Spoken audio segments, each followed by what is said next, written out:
Hey guys, Jeffery here with your daily Bible upload.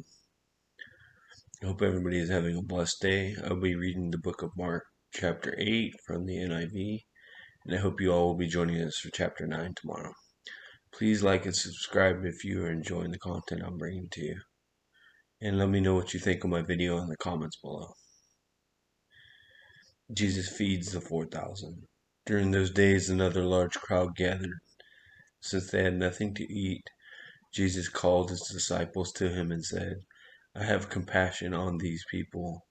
They have already been with me 3 days and have nothing to eat. If I send them home hungry, they will collapse on the way, because some of them have come a long distance. His disciples answered, But where in this remote place can anyone get enough bread to feed them? How many loaves do you have? Jesus asked. 7, they replied. He told the crowd to sit down on the ground. When he had taken the 7 loaves and given thanks, he broke them and gave them to the disciples to distribute to the people, and they did so. They had a few small fish as well. He gave thanks for them also and told the disciples to distribute them. The people ate and were satisfied. Afterward, the disciples picked up 7 basketfuls of broken pieces that were left over. About 4,000 were present. After he had sent them away, he had gotten into his boat with his disciples and went to the region of Dalmanutha. The Pharisees came and began to question Jesus to test him. They asked him for a sign from heaven. He sighed deeply and said, Why does this generation ask for signs? Truly I tell you, no signs will be given to it. Then he left them, got back into his boat, and crossed to the other side. The yeast of the Pharisees and Herod. The disciples had forgotten to bring bread except for 1 loaf they had with them in the boat. Be careful, Jesus warned them. Watch out for the yeast of the Pharisees and that of Herod. They discussed this with one another and said, It is because we have no bread.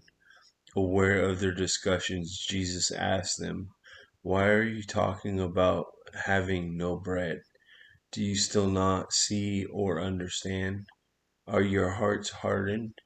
Do you have eyes but fail to see, and ears but fail to hear?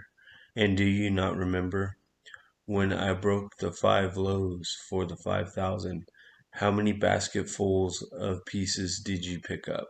12, they replied. And when I broke the 7 loaves for the 4,000, how many basketfuls of pieces did you pick up? They answered, 7.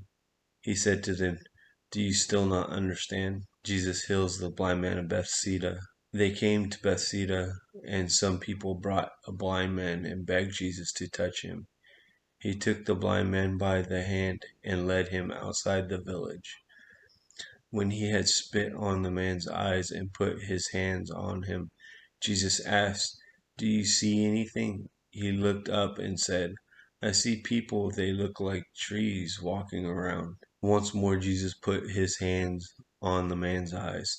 Then the eyes were opened, his sight was restored, and he saw everything clearly. Jesus sent him home, saying, Don't even go into the village. Peter declares Jesus the Messiah. Jesus and his disciples went on to the village around Caesarea Philippi. On the way, he asked them, Who do people say I am? They replied, Some say John the Baptist, others say Elijah, and still others one of the prophets. But what about you? He asked.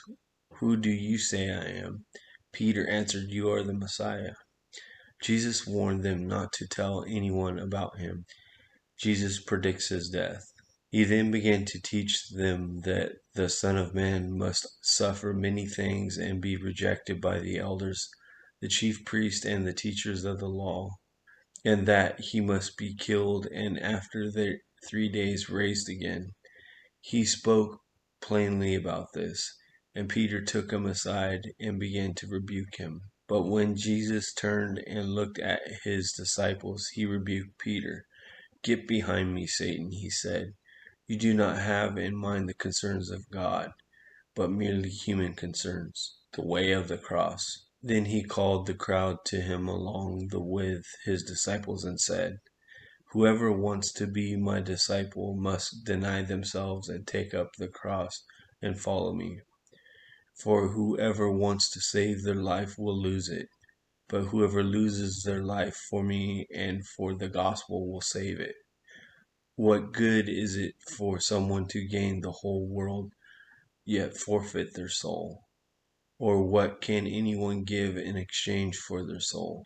If anyone is ashamed of me and my words in this adulterous and sinful generation, the Son of Man will be ashamed of them when he comes in his Father's glory with the holy angels." I want to thank you all for joining us today, and I hope you all have a great day. Look forward to seeing you all again tomorrow.